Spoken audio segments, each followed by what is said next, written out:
Bon, entrons maintenant dans le gros morceau. La Chine de 49 à 76. Pour faire simple, on a tendance à résumer Mao à deux événements. Bien, il y a le grand bond en avant, 1958, ça tu m'as dit c'est une famine, et la révolution culturelle, 1966, qui est... je sais pas ce que c'est en fait, mais un truc pas bien, je pense. Ouais, c'est un peu flou. Mao a affamé son peuple, ah bon d'accord, et en quel honneur, on sait pas trop pourquoi, il l'a voulu, il l'a pas voulu, on a besoin d'explications. Mais malheureusement, pour comprendre, il va falloir décrire les événements un par un, année par année. On ne peut pas résumer Mao juste à la famine. Si on fait ça, on comprend pas bien les causes.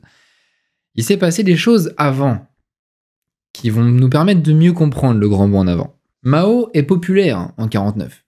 Le peuple est avec lui, et la raison, dans le fond, c'est son nationalisme. Mais je croyais qu'il avait combattu les nationalistes, justement. Le Kuomintang. Occupe-toi pas du nom des partis, ces noms sont presque toujours trompeurs. Chiang Kai-shek était nationaliste, mais son adversaire l'est tout autant que lui. Et ce n'est pas une tare, c'est tout à fait normal, puisque tous les Chinois aiment leur pays. Ils aiment leur civilisation, ils veulent qu'elle retrouve la superbe du temps de Qianlong. Un Chinois, ça aime la Chine. C'est comme ça, et ce sera toujours comme ça. Encore aujourd'hui ? Encore aujourd'hui. Tout le monde ? Les hommes, les femmes ? Les hommes, les femmes, les bébés, les vieillards, les chiens, les canards, même les canards laqués, ont la haine pour les guerres de l'opium. Chiang, comme Mao, ont incarné une nation chinoise aussi bien l'un que l'autre. De quoi est fait ce monde d'ailleurs ? Au centre, la Chine des 18 provinces, plus 2 îles, Hainan, Taïwan, 4 territoires, Mandchourie, Mongolie, Turkestan, Tibet, plus 2 protectorats historiques, la Corée et le Tonkin. Je sais, ça fait beaucoup, mais bon, normalement, si t'es chinois, tu sais forcément ça. Et Mao, il a pris tout ça ? Oui, la Chine des 18 provinces, il l'a conquise en 49. Il a conquis la Chine du Sud. Les 2 îles, il n'en a qu'une sur 2. Hainan, il n'a pas dit son dernier mot pour Taïwan. Les 4 territoires, la Mandchourie en 46, Staline la laisse en ayant ensemencé le territoire de propagande communiste, donc elle est à lui. La Mongolie en 1947, il y a fusion du Parti communiste chinois avec le Parti mongol. Je parle ici de la Mongolie intérieure, d'accord ? Pas de la Mongolie extérieure, qui est donc l'État indépendant de Mongolie et qui reste dans l'orbite soviétique à cette époque. Octobre 49, les communistes envahissent le Turkestan chinois. Et octobre 1950, invasion du Tibet. Et pour les 2 protectorats ? Pour les protectorats, Corée, Tonkin, ce sont les 2 points chauds de la guerre froide. Il intervient en Corée de façon directe, envoi de troupes, et il intervient au Vietnam de façon indirecte, par envoi de matériel. Donc il se présente comme le protecteur de ces territoires face aux impérialistes. Il est en train d'attacher des cordes à un poteau central à Pékin. Ça laisse une possibilité pour la fierté chinoise de renaître à cette époque. Il y a quand même une guerre à ce moment-là qui éclate et c'est un peu l'épreuve du feu pour Mao, c'est la guerre de Corée. Je rappelle que l'année 1950 en Corée a été pleine de rebondissements. Sera-t-elle communiste ? Sera-t-elle capitaliste ? On ne sait pas, la ligne de front avance, recule. On dirait 2 amoureux en train de faire un tango. 2 amoureux qui se lanceraient des bombes napalm. Après le débarquement américain à Incheon, Mao intervient. Son armée est dirigée par Peng Dehuai, le général qui avait fait l'offensive des 100 régiments contre le Japon autrefois. Et vu la spectaculaire avancée américaine, en fait, Mao a l'air de nous faire une redite de la stratégie du Soviet central. Attirez-les dedans ! Les Américains se sont enfoncés en Corée. Et une fois leur ligne trop étirée, il y a eu contre-attaque, noyade sous la marée de soldats chinois innombrables. Peng Dehuai reprend Pyongyang, puis Séoul. Bref, le tango continue. La ligne de front finit en fait par se stabiliser au niveau du 38e parallèle. Ça a été un conflit cauchemardesque. Les Chinois y ont laissé entre 200 et 400 000 de leurs hommes. Les soldats de la Corée, les soldats chinois en tout cas, on raconte qu'ils dormaient en plein air par -20. Ils n'avaient pas de manteau, avec des averses de napalm. Et oui, la Chine a été saignée. C'est la Chine, c'est une armée finalement peu efficace, mais qui peut l'emporter grâce au nombre. Le nombre... Chiang Kai-shek, il avait le nombre, ça servait à rien face au Japon. Si tu veux. Mais Mao, il y a 2 choses qu'il possède contrairement à Chiang. D'abord, il a un discours mobilisateur, les Chinois veulent changer le monde. Et puis, il y a, l'environnement spatial. Chiang, il dispersait le nombre sur des immensités chinoises. Mao, il concentre 2 millions de gugus sur un petit espace. La Corée, c'est un petit couloir, en fait. Et donc, il y a saturation du territoire. Et donc, il faut croire que pendant la guerre de Corée, ça a globalement payé. Même si on a abouti, vous le savez, à une partition du territoire. Cette guerre de Corée, Mao en a tiré avantage. D'abord, il s'est beaucoup plus impliqué que Staline, et donc ça lui a donné de la cote dans le socialisme international. Son soutien populaire est quasi total. Les gens ont envoyé leurs enfants combattre, et donc la rhétorique anti-américaine et anti-impérialiste marche à fond la caisse. C'est une époque où la révolution, c'est pas uniquement de l'abstrait, ça va devenir de l'abstrait. Mais en 1950, on ne se paye pas de mots. Les impérialistes, ils sont en chair et en os. Les Américains sont nos ennemis, ils tuent nos enfants, ils torturent, ils ont des bombes incendiaires, etc. C'est l'époque où la lutte révolutionnaire, c'était du concret, archi-concret. Mao s'est affirmé comme protecteur de la Corée du Nord, envahisseur de Mandchourie, Mongolie, Turkestan, Tibet. En plus, en 1955, il récupère la base russe de Port Arthur au cours de ces discussions fructueuses avec les Russes. Et par la suite, il soutient le Vietnam du Nord. On est devant le retour de la Chine impériale.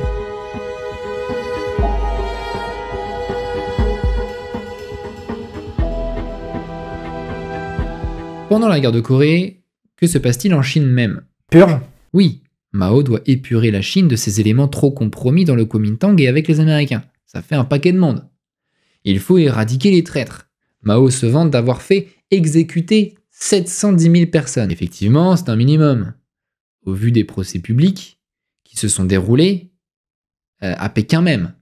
30 000 condamnations à mort dans Pékin.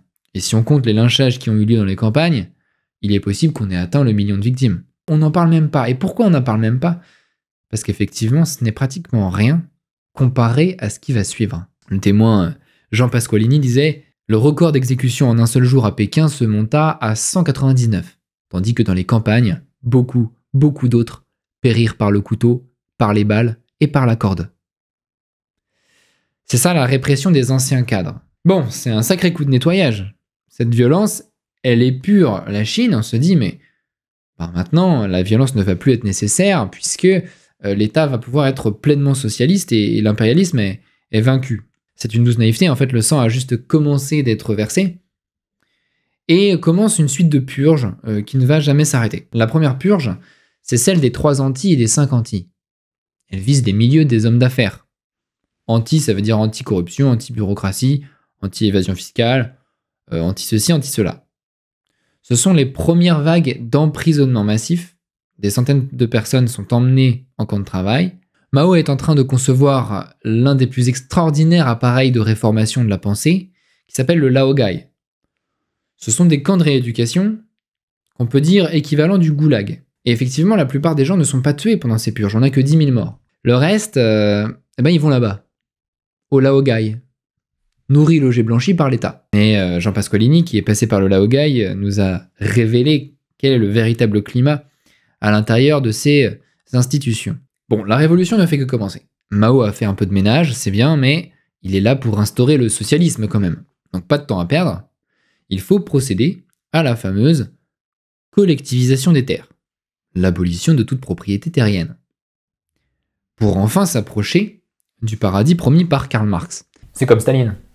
C'est la collectivisation qui a créé la famine. En gros, oui, mais dans le détail, pas tant que ça.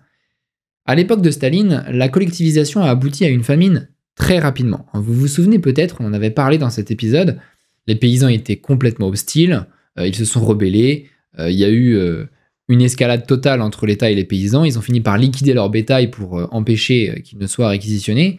Les paysans ont été déclarés ennemis du peuple, et donc des ennemis du prolétariat, et donc des ennemis de classe. Et en tant qu'ennemis de classe, ils étaient suspectés de cacher du grain, bourgeois qu'ils étaient. Et on les a punis par des réquisitions massives. C'est la famine russo-ukrainienne. Et tout ça, ça s'est passé en 3 ans. Donc tout ce que j'avais expliqué pour Staline, effectivement, vous allez voir, c'est un petit peu la même chose qui s'est passé en Chine, mais la différence, c'est que Mao y est allé très graduellement. Les paysans russes ne voulaient pas de la collectivisation, mais les paysans chinois, eux, sont beaucoup plus ouverts à cette éventualité. Ils sont beaucoup plus motivés. Moi, j'aurais cru, tu vois, spontanément, que les paysans, par définition, ne supportent pas qu'on leur prenne la propriété. Oui, mais en Chine, une réforme agraire a déjà eu lieu. Dès 47, 48, 49, en Chine du Nord, puis dans toute la Chine, il y a eu une réforme agraire radicale. Je dis bien radicale, c'est-à-dire sanglante. À la mode de l'ancien Soviet central. Tous les paysans qui dépassaient un certain seuil de richesse ont déjà été emprisonnés ou tués. Et ceux qui restent, ceux dont je parle là, ce sont des gens qui ont du sang sur les mains, un petit peu. Ils ont participé à cette élimination. Vous savez, cette réforme agraire radicale, on n'en parle jamais, pourtant, c'était des scènes très semblables à celles du génocide des Tutsis, par exemple. Au Rwanda, on achetait des gens en groupe et on prenait ce qu'ils possédaient. Je fais le parallèle parce que les Tutsis étaient souvent vus comme des propriétaires et on voulait se récupérer leur bananerais ou je sais pas quoi. Et ben là, c'est un peu le cas. Hein. On va voir le propriétaire du village et on le tue, mais c'est un crime qui est le crime de la communauté. C'était la phrase de Pasqualini. Hein. La corde, le couteau, les balles. Les paysans pauvres ont tué les paysans riches. Et donc, ils ont pris part à la violence. Ils sont ouverts à la possibilité d'une collectivisation des terres puisque leur action, leur violence a été encadrée par le parti. Et si on faisait confiance au parti? Et si on vivait en collectif après tout? C'est des Chinois. Ça leur parle, le collectif. C'est des gens naturellement très grégaires. Donc, ils décident de laisser sa chance au président Mao. Qui a dit que la collectivisation, c'est forcément nul? On va peut-être s'amuser. De son côté, Mao, il va progressivement. On met en commun le matériel et les outils, d'abord, 1952, on gère en commun les terres, et ce n'est qu'en 1955 et 56 qu'on peut dire que la majeure partie de la Chine est organisée en coopérative. Mais même si les terres sont gérées en commun, elles restaient nominalement la propriété des familles. Ensuite, en 56, Mao nationalise les commerces et les industries, et la collectivisation va venir seulement en 1958. Ça va en fait coïncider avec le grand bond en avant. Et les coopératives, ça tient comme système? Le système tient. Le système tient, mais il est peu productif. C'est le fameux nivellement vers le bas. Ça, c'est un argument classique de ceux qui s'opposent au marxisme, mais qui est un argument très vrai. Effectivement, le marxisme a une tendance à niveler la société vers le bas. Tu peux travailler plus que les autres, mais de toute façon, tu recevras la même part à la fin en salaire ou la même part dans la nourriture avec les rations. Donc le travail supplémentaire n'est pas récompensé, c'est l'oisiveté qui est récompensée en somme. Et non seulement le système décourage le travail, mais en plus, les citadins sont privilégiés par rapport aux paysans. Comme ils ne produisent pas, ils ont d'office des rations fixes de céréales, d'huile et de coton. Ça c'est important, hein, il y a une discrimination favorable aux citadins. Le résultat de ça, c'est pas la famine. Non, ce sont des récoltes qui sont globalement en baisse. Et c'est très sérieux puisqu'en 1955, suite à cette baisse de production, on instaure les tickets de rationnement. Tickets qui vont renforcer la lassitude des paysans. Donc il y a une morosité en Chine. Une morosité, mais on garde quand même une certaine confiance dans le système. À ce stade, la catastrophe n'a pas encore eu lieu. Et avant qu'elle arrive, je suis obligé de mentionner une nouvelle purge. Une purge au nom ravissant, la campagne des 100 fleurs.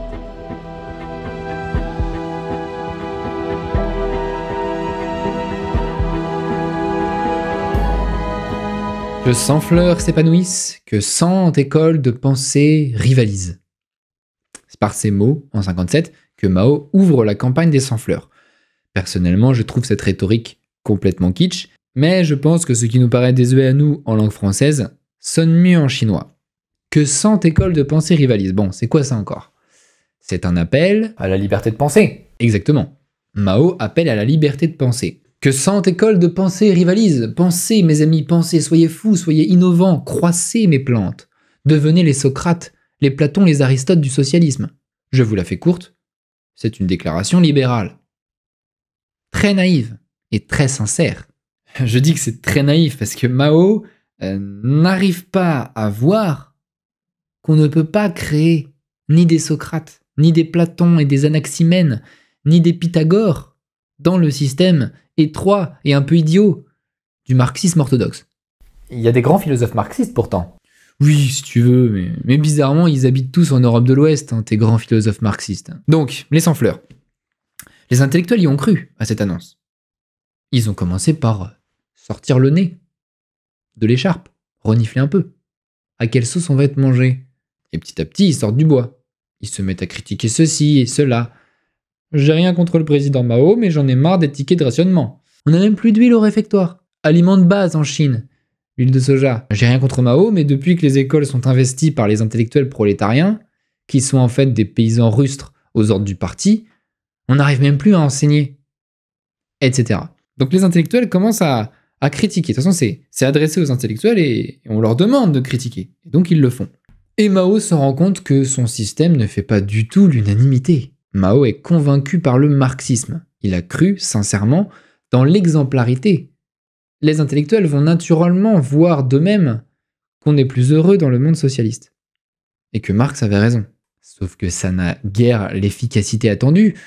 Il les entend râler, puis râler encore plus fort. En fait, il se rend compte que les intellectuels sont des petits bourgeois droitiers. Il faut les envoyer se réformer dans les camps du Laogai. Et c'est la campagne anti-droitier. En 1957, tous les grands pontes du parti, à commencer par Liu Shaoqi, Zhou Enlai et Deng Xiaoping, parce qu'il est déjà dans les tuyaux à cette époque-là, ils font la chasse aux droitiers. C'est à ce moment-là que commence d'ailleurs l'emprisonnement de Jean Pasqualini, l'auteur de Prisonnier de Mao, qui est un témoignage passionnant, vraiment passionnant, sur la vie dans le Laogai, dans des conditions atroces, avec un système profondément pervers, conçu pour inciter les détenus à se dénoncer les uns les autres comme suppôts du capitalisme. Bon, c'est parti maintenant, attardons-nous sur cette vaste stupidité qui est le bond en avant.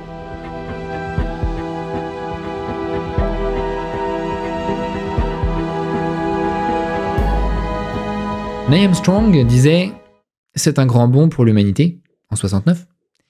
Il ignorait, déjà avant lui, un autre grand bond pour l'humanité. C'est celui que proposait Mao en 1958 pour la Chine. Mais cette famine, tu dis qu'elle est artificielle, ça veut dire qu'elle est volontaire? Mao a provoqué une famine, mais il ne l'a pas voulu. En tout cas, je ne pense pas consciemment. Le grand bond en avant, c'était pas censé être une famine artificielle à la base. C'en a été une. Et la pire qui puisse être imaginée. Plus que toutes les famines naturelles ayant eu lieu jusqu'ici, plus que toutes les famines artificielles ayant eu lieu jusqu'ici, on parle probablement de la plus grande famine, tout court, de l'histoire de l'humanité, là encore. C'était censé être quoi à la base? À la base, le grand bond en avant, c'est plusieurs choses. Déjà, c'est collectivisation complète des terres. Désormais, toute propriété est abolie. Les coopératives deviennent ce qu'il appelle des communes. Communes comme communistes, c'est même une référence à la Commune de Paris. On est dans la totale lignée de Staline, bien sûr, mais c'est plus que ça. Pour Mao, c'était une voie chinoise, proprement chinoise, pour atteindre les objectifs de la révolution et rattraper en quelques années seulement les puissances occidentales. Il faut les rattraper pour démontrer par le bilan que le socialisme est supérieur à notre affreux monde capitaliste. Communisme, ça veut dire quoi? Ça veut dire en commun. Donc déjà, on va commencer par mettre en place des repas en commun. Tu croyais que tu allais pouvoir élever tes enfants dans tes croyances et tes principes? Tu rêves. Dissolution du foyer chinois. Il n'y a plus de repas en famille à partir de 58. Mais désormais, tout le monde doit manger dans des réfectoires où tu es entouré de 150 personnes. Mais ils peuvent toujours se retrouver en famille après les repas. Non, parce que les nuits aussi sont en commun. Il y a des dortoirs en plus des réfectoires. Ta vie quotidienne doit être tout entière orientée dans le partage systématique et absolu avec toute la société. C'est la famille qui est réactionnaire. Et là-dessus, je peux vous dire, la Chine s'en prend à un concept pourtant fondamental dans le confucianisme historique. Mais bon, tout ce que je dis à la rigueur, c'est presque concomitant, mais ce n'est pas le grand bond en avant, le concept central. L'angle d'attaque qui a été choisi, c'est encore autre chose. Il y a quelque chose que la Chine possède, mais que la Russie ne possédait pas. C'est une main-d'œuvre de 650 millions d'habitants. Cette main-d'œuvre, on va la faire travailler en commun pour produire 2 fois plus que l'année précédente. Mais tout ça, c'était déjà sous Staline. Le grand tournant, industrialisation massive, on mise tout sur l'industrie lourde. Bien sûr, non mais c'est la même logique, mais Staline, il arrachait les gens dans les campagnes pour les faire bosser en zone industrielle. Mao, il ne t'arrache pas des campagnes, il te fait pas changer de métier. Il te dit pas, toi petit paysan, tu deviendras prolétaire. Non. Il fait travailler tout le monde 2 fois plus. Tout paysan va devoir avoir une activité de type industriel. Il les fait bosser 2 fois plus. On a le droit de mobiliser les masses comme ça? Marx, il n'est pas censé protéger les ouvriers? Mais Marx est un économiste. Le socialisme est tellement bon économiquement que ses rendements sont nécessairement plus performants que le capitalisme, qui lui doit régresser. Pour lui, les rendements du capital se font dans la souffrance, tandis que les ouvriers libérés par Marx sont forcément heureux de travailler. Attends. On peut pas à la fois travailler au champ et à l'industrie. C'est soit l'un soit l'autre. Ou alors on fait tout mal. Mao pense que c'est possible, et il a face à lui un peuple qui est motivé, qui est galvanisé en fait. Le peuple a été encadré, sollicité. Il est en état d'hyperactivité, d'hypertension. Il y a des slogans partout, des pancartes partout. Alors ça va pas durer longtemps, mais c'est vraiment cette ambiance-là. Mao fait un pari. Aux paysans, on peut tout leur demander, puisque ce sont eux qui ont fait la révolution. Ils en sont le fer de lance. Je suis sceptique. Ben pas les Chinois. Ceux qui sont pas contents, ils devront faire leur autocritique. La croyance du grand bond en avant, la croyance fondamentale, c'est l'extrême mobilisation des masses permettra aux pays socialistes de montrer leur supériorité. C'est cette croyance qui est fausse, qui a pourtant été partagée par l'ensemble des Chinois pendant l'été 58. L'ambiance était électrique. Je vous ai dit, il y avait des haut-parleurs, des pancartes qui appelaient au travail, des comités partout. Les paysans vont se mettre à construire plein de barrages et à creuser des canaux un peu partout. Si vous vous promenez en Chine, il y a pas mal de lacs artificiels qui datent de cette époque. Dans la tradition des grands travaux de l'époque impériale, les paysans sont déplacés pour faire des journées de 12 à 16 heures par jour, loin de chez eux. Ils creusent avec des bêches, avec des pioches, avec des pelles. Et ça a donné ce réseau hydraulique plus moderne. Mao demande aux paysans d'éradiquer les nuisibles. Les moustiques, les mouches, les rats, parce qu'ils sont tous vecteurs de maladies, et les moineaux. Pourquoi les moineaux? Parce qu'ils mangent les graines. Mais comment on fait pour tuer un moineau? Comme ça, avec un fusil? Non. La méthode qu'ils ont utilisée pour tuer les moineaux est complètement lunaire. Je savais même pas qu'on pouvait tuer des moineaux de cette façon. On les tue par le bruit. Imagine 500 millions de Chinois qui sortent dans la rue pour faire du vacarme avec des casseroles, des pots, des tambours. Et les moineaux sont tellement effrayés qu'ils peuvent plus se poser en fait. Attends, j'ai du mal à suivre. Ils peuvent peut-être s'envoler? C'est pas ça le principe d'un oiseau? Si, mais pas trop longtemps. Le vol, ça consomme 20 fois plus d'énergie que le repos pour un oiseau. Alors il y a un bruit incessant et pendant 6, 7, voire 8 heures d'affilée, les moineaux sont obligés de voler.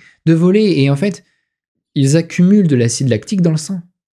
Et au bout d'un moment, crise cardiaque. Les Chinois ont éradiqué pratiquement tous les moineaux friqués de Chine, comme ça, avec le collectif. En fait, ils n'ont pas tué seulement les moineaux, mais tous les oiseaux des bois. Et ça, c'est la chute de ton histoire? Non, la chute, c'est que la Chine s'est prise d'énormes invasions de criquets et de punaises l'année suivante. Parce que malheureusement pour les Chinois, les moineaux ne faisaient pas que manger les graines. Ils mangeaient aussi les larves de criquets. Et donc il y a eu en fait un déséquilibre écologique suite à cette manœuvre. Pour réparer cette erreur, Mao envoie un courrier à l'Union soviétique, demande urgente livraison 250 000 moineaux, question de vie ou de mort, que les Russes se sont empressés de capturer et de donner aux Chinois en avril 1960. Nous arrivons maintenant à la troisième et la plus extraordinaire lubie du président Mao. Celle-là, c'est une pépite. Mao a convaincu les Chinois qu'ils étaient capables de fabriquer de l'acier chez eux. On n'a pas assez d'usines et Mao se dit si on demandait à ces esclaves, ces paysans révolutionnaires, de faire l'acier eux-mêmes dans leur jardin, ça me permettrait de rentrer dans mes frais. Et c'est là qu'on a vu apparaître dans les villages les fourneaux de basse-cour. Donc les fourneaux de basse-cour, ce sont des fourneaux artisanaux qui sont censés fabriquer plus vite et mieux qu'une usine des milliers de tonnes d'acier.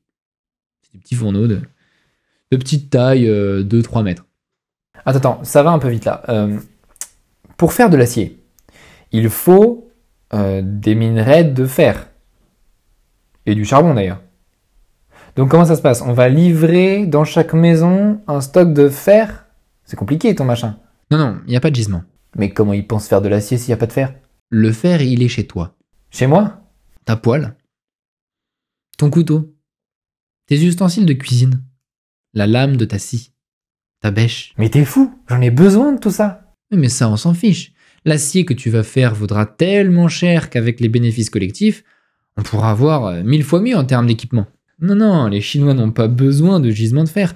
Le gisement, c'est leur maison. Ils mettent tout et n'importe quoi dans leur fourneau. Tu connais la ruée vers l'or en Amérique? Ben là, c'est encore mieux. En Chine, t'as la ruée vers le fer domestique. Donc le gisement, c'est quoi? Ben c'est ta marmite, c'est la poignée de ta porte, ta barrette à cheveux, ta boucle de ceinturon. Ah ouais. Oui, en fait, c'est pas si con. Oh là, Moussaillon, ça ne marche évidemment pas. Ces paysans n'ont aucune connaissance. Ils remplacent le coke par du bois. Ils prennent des objets dont ils ne connaissent même pas la composition. C'est n'importe quoi. Ils ne connaissent rien aux proportions de ce qu'ils fabriquent. Tu crois quand même pas qu'avec un fourneau de 2,5 mètres, tu vas atteindre les bonnes températures. L'acier qui est produit dans les fourneaux de basse-cour, déjà, c'est pas de l'acier, c'est de la fonte. Et en fait, c'est même pas de la fonte. C'est une espèce de truc informe et cassant. Tu pouvais le casser en deux avec tes mains tellement l'alliage est impur. Et la fabrication de ce truc demandait une attention quotidienne, constante pendant la moitié d'une année. Pendant qu'ils sont censés faire les semailles, les Chinois étaient occupés à faire fondre leurs fourchettes et leurs poêles dans des fourneaux pour faire une fonte bonne à jeter dans les latrines. Et cette mascarade va durer une année entière, avant que Mao arrête ce programme. Et pendant ce temps, qui est au champ pour semer? Ok, j'ai compris, on va pas leur donner le prix Nobel de l'intelligence. La production a dû beaucoup baisser, mais de là à créer une famine de 30 millions de morts ou plus, j'ai du mal à suivre. C'est normal, parce que là, je t'ai pas encore expliqué pourquoi la famine, pourquoi les Chinois n'ont plus rien dans leur marmite. Je t'ai expliqué pourquoi les Chinois n'ont plus de marmite, mais la nourriture qui est dedans, on va l'expliquer maintenant.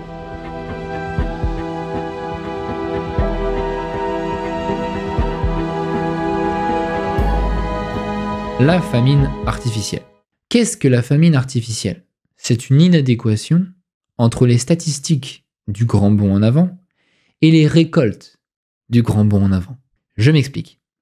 On a vu que les paysans n'ont plus de propriété. Ils n'ont plus d'outils, ils n'ont plus de temps. On les envoie faire des barrages, tuer des moineaux et faire ce qu'ils pensent être de l'acier. Voilà, ils n'ont plus de vie de famille à cause des réfectoires et des dortoirs. Et s'ils travaillaient plus, ils recevaient la même chose. Donc ils sont crevés, ils n'arrivent plus à assurer les récoltes qui sont en chute libre. Mais ce que je t'ai pas dit, c'est qu'en parallèle, les statistiques du parti mentent sur les productions. Les cadres sont tellement fanatisés par le grand bond qu'ils publient des chiffres de plus en plus gros. En 1959, on annonce que les récoltes de l'année sont à 270 millions de tonnes de céréales, du jamais vu. La réalité, c'est qu'elles tournent autour de 120 millions, ce qui est très très juste. La plupart des gens intelligents ont été arrêtés pendant la campagne des 100 fleurs, donc ceux qui restent, ce sont des agents du parti complètement fanatisés, complètement endoctrinés, qui s'auto-convainquent que les résultats du grand bond sont génialissimes, il en va de l'autorité du parti. Or, et c'est là que ça devient important, on est en système socialiste. Les céréales ne sont pas vendues selon la loi du marché, mais elles sont réquisitionnées par l'État pour nourrir les villes, les citadins ayant des rations garanties. À ton avis, comment est-ce qu'on calcule le taux de réquisition? À partir des résultats officiels, aïe. À partir des résultats officiels totalement truqués. Les agents du parti vont, comme prévu dans les campagnes, et prennent une proportion de 30 à 40%, sauf que ramenés à la production réelle, ils en prennent en réalité autour de 70%. Les paysans ne peuvent pas finir l'année. Mais les confiscateurs doivent bien voir que les récoltes sont minuscules. Oui, ils s'en aperçoivent, mais ils sont entrés dans l'idéologie jusqu'au cou. Le parti ne peut pas se tromper. Ce sont les paysans, et là on reprend une logique qui existait déjà sous la terreur en 93 en France, je vous assure, c'est des logiques que la France a déjà connues par le passé. C'était le discours d'Hébert alors que tout le monde crevait de faim, en 93 et en 94. Le parti ne peut pas se tromper, ce sont les paysans qui cachent leurs récoltes.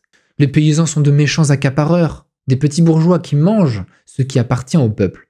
La preuve, on en a vu qui ont volé de la nourriture, ils ont volé du taro. Mais attends, Pendant ce temps, les citadins, ils mangent. Alors en 59, oui, les citadins ont encore à peu près de quoi manger. Ils sont protégés par le système qui leur donne d'office une ration de céréales, d'huile et de coton. La famine, c'est d'abord dans les campagnes. Sauf que c'est dans les campagnes qu'on sème pour l'année suivante. Mais les paysans sont complètement épuisés en 59. Ils plantent péniblement quelques hectares par comté, et ceux qui peuvent, parce que dans le Henan, même les semences ont été réquisitionnées. L'année 1960, la récolte sort, les greniers sont presque vides, les réquisiteurs passent et prennent le peu qu'il y a. Il n'y a même pas de quoi nourrir les villes. L'année 1960 est la pire année chinoise de tous les temps. Comment survivre? C'est l'enfer. Bien sûr, il y a le vol. Et alors, s'ils se font pincer, ils sont contre-révolutionnaires et envoyés au Laogai. Il y en a qui vendent leurs femmes et leurs enfants. Parce qu'à cette époque-là, il est courant de vendre sa femme comme épouse ou d'abandonner ses enfants à des gens qui pourraient les nourrir. 3, ils vont essayer de se nourrir de racines, d'herbes, d'écorces peut-être. 4, le cannibalisme. Eh oui, quoi de plus étonnant? En Chine, il manque de tout sauf d'hommes. Cannibalisme. Il a été pratiqué à très large échelle pendant le Grand Bond en avant. Dans le Gansu, dans le Sichuan, dans l'Anhui, dans le Hebei. Donc en fait, dans toute la Chine. Dans le meilleur des cas, c'est de l'exhumation de cadavres. Et dans le pire, il y a eu le système du Yitse-Hersche. En gros, ce sont 2 familles qui s'échangent un enfant. Je vous laisse deviner la suite. Voilà l'histoire du socialisme.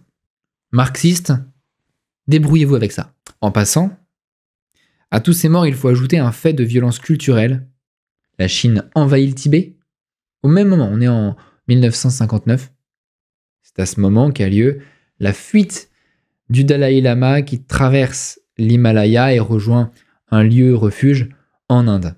Le Tibet doit subir une terrible répression, comme en fait toute la Chine en un sens. Donc on oublie souvent de le dire, mais la fuite du Dalai Lama est liée au Grand Bond en avant. Le bilan total en fin 61 est très dur à définir, mais j'ai trouvé des chiffres qui vont de 30 millions au plus bas à 55 millions de morts au plus haut, pour vous donner un ordre d'idée. Mais tu vas pas me dire que Mao ne s'en est jamais rendu compte. Il y a forcément quelqu'un qui lui a expliqué la situation. Mao, il a fait des voyages en province, mais il n'a pas vraiment parlé à la population. En fait, ce sont les cadres du parti, pas les petits fonctionnaires, mais les gens proches de Mao, qui se sont un peu interrogés. Bon, qui, concrètement, est autour de Mao? En fait, il y a surtout 5 personnes, qui sont tous très importants pour cette histoire. Zhou Enlai, le responsable des affaires étrangères, qui est un homme que je qualifierais d'aigre-doux. Deng Xiaoping, l'énergique secrétaire général du parti. Liu Shaoqi, qui est en fait le dauphin de Mao, son successeur le plus probable, et Mao l'apprécie tellement qu'il en a fait son président de la République. Donc c'est le chef d'État en titre. Ça, on peut dire que ce sont les 3 civils, et il y a également 2 militaires, Lin Biao, qui est le général victorieux de la guerre civile, et Peng Dehuai, le vétéran de l'offensive des 100 régiments et de la guerre de Corée.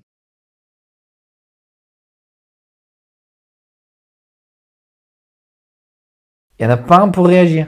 Alors Zhou Enlai, tu oublies, hein, c'est un caméléon, il est très doux et charmant devant les responsables des pays étrangers, il est fanatique quand il parle devant les foules chinoises, il est faussement charmant, son principe de vie c'est « ne t'oppose jamais à ce que dit Mao quoi qu'il arrive ». Deng Xiaoping, c'est le chef de file de la campagne anti-droitier. A priori, il bougera pas un pouce. En 1959, le seul qui sait ce qui se passe, je pense, c'est le général Peng Dehuai. Il revient dans sa province natale, et là, il s'est pris la vérité en pleine figure. C'est-à-dire qu'il constate que dans sa famille, personne n'a une boule de pain à manger. Il regarde les réfectoires, quelques feuilles de légumes, quelques grammes de grains de riz, avec un petit peu d'eau, pas d'huile. Et c'est l'unique repas de la journée. En plus, il croise un vétéran de l'armée rouge qui lui glisse un petit papier dans la main.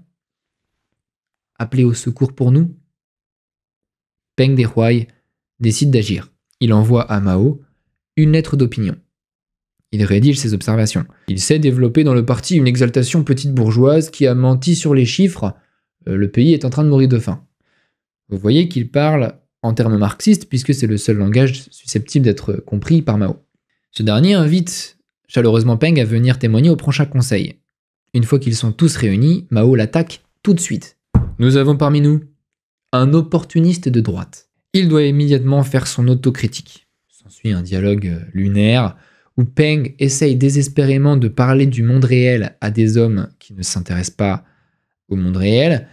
Tout le monde se lie contre lui, Deng, Liu, Lin Biao, son rival dans l'armée, Zhou. Il est décidé d'un commun accord de lancer une campagne contre l'opportunisme de droite, qui est visiblement le plus grand danger à ce moment-là dans le pays. Peng Dehuai est rossé à coups de bâton, puis on le laisse à demi-mort dans sa maison. Et une nouvelle purge s'abat sur le parti, 6 millions de personnes en camp de rééducation. Une année passe, l'année de la misère, 1960. La famine a déjà fait les 3/4 de ses victimes. Et cette fois, c'est au tour de Liu Shaoqi, le dauphin de Mao, de rentrer dans sa province natale. C'est marrant, mais c'est ça, hein, quand les cadres du parti sont incapables de fournir au gouvernement autre chose que des chiffres erronés, qui tentent de cacher l'effroyable réalité, la seule façon de se rendre compte de ce qui se passe pour un gouvernant, c'est d'aller voir sa famille, en fait. Au moment où il prend des vacances et qu'il veut retrouver ses vieux parents, c'est là qu'il se prend la réalité en face. Alors ce village, justement, Liu Shaoqi ne le reconnaît plus. Les gens sont complètement décharnés. Ils voudraient manger au réfectoire, il n'y a rien à manger. Alors Liu fait rassembler les villageois, il leur dit « Mais qu'est-ce qui se passe ?» Les hommes sont terrorisés, ils ne veulent rien dire. Critiquer le parti vous vaut généralement la disparition en camp. Certains disent « C'est la sécheresse ». Liu Shaoqi fait cette réponse. J'ai connu la sécheresse quand j'étais petit. Quand c'est la sécheresse, tout est à sec, les marais sont vides.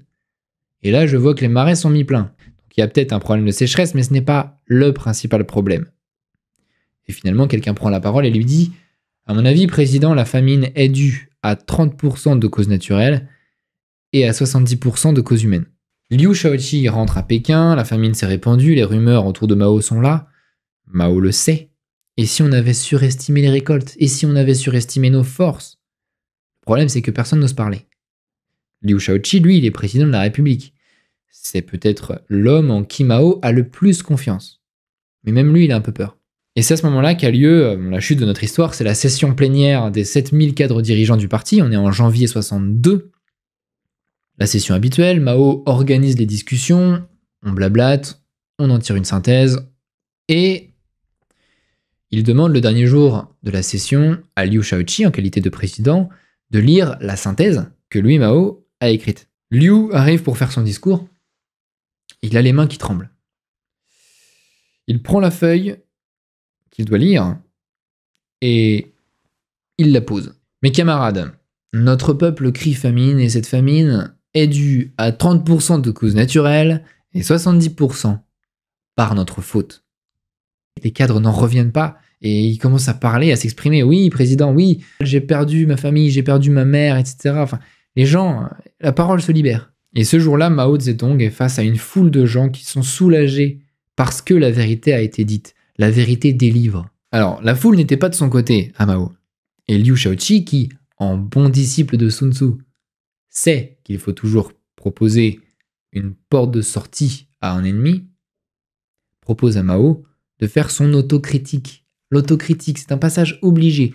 Toute la vie du communiste est hachée par des autocritiques. Que ce soit les généraux, les ministres, les petits fonctionnaires, les prisonniers des camps de rééducation, tout le monde doit faire son autocritique au monde marxiste. En gros, tu t'accuses d'être un suppôt du capitalisme, ou tu avoues que tu es un bourgeois, ou bien tu avoues que tu as encore des éléments de bourgeoisie en toi. Mais jamais personne n'avait demandé à Mao de faire, lui, son autocritique. 3 jours plus tard, Mao arrive et au conseil, il fait son autocritique. Oui, il se peut que des erreurs aient été commises par excès de confiance.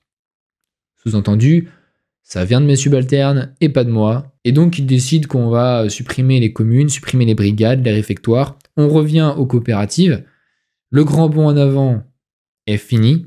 Donc voilà, 50 millions de morts ont bien mérité une petite remise en question de 5 minutes de la part de Mao. Et puis évidemment, il a changé de sujet. il est passé à autre chose. N'empêche, le fait est là. Liu Shaoqi a forcé Mao Zedong à faire une autocritique.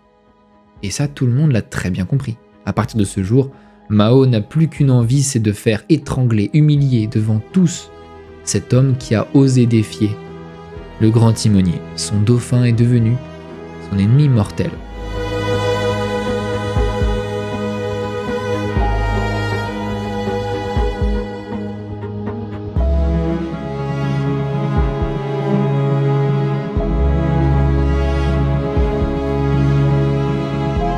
Bon, là, on entre dans la période intercalaire entre le grand bond en avant et la révolution culturelle. Alors, c'est une période où Mao est un petit peu effacé. Il est toujours président du parti. Mais il porte son attention sur des choses différentes. Et c'est quand même, à ce moment-là, en 64, qu'est finalisée la possession de la bombe nucléaire, suite à l'essai dans le Lop Nord, dans le désert du Taklamakan. La Chine fait un pas dans le rang des superpuissances. Mao avait aussi énormément investi sur l'armement.